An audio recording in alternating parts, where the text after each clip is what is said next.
dito Ma'am, sa 11 at 12. sabi ni Last three Congressman questions. Asid, puzzled daw siya na mataas pa rin yung confidence mo, malapit naman na yung impeachment trial niyo.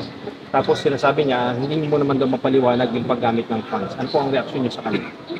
Unang-una, ito ba yung sa confidential funds at sa impeachment, hindi naman sa hindi ko siya maipaliwanag. Ang ginagawa ko ay hindi talaga ako nagpapaliwanag, lalong-lalo na sa mga members of the House of Representatives.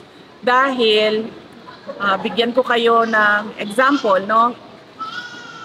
Ang may-ari ng Tingog Party List ay si Martin Romualdez.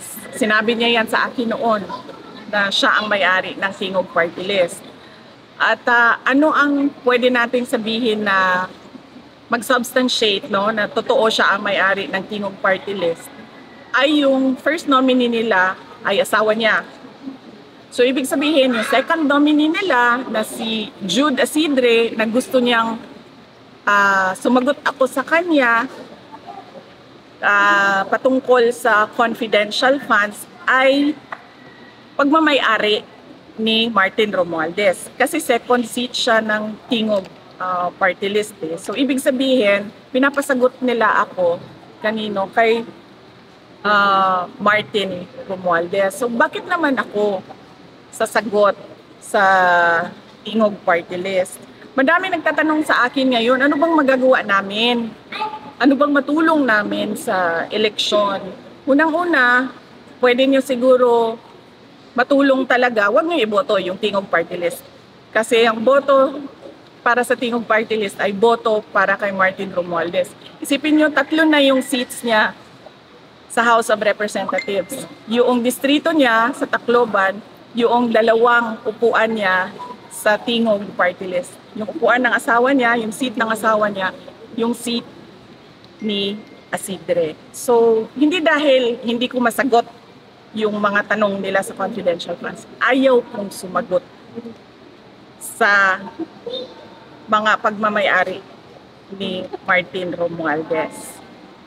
Ang ginawa kasi nila, kasi distrito lang si Martin Romualdez sa Tacloban, di ba?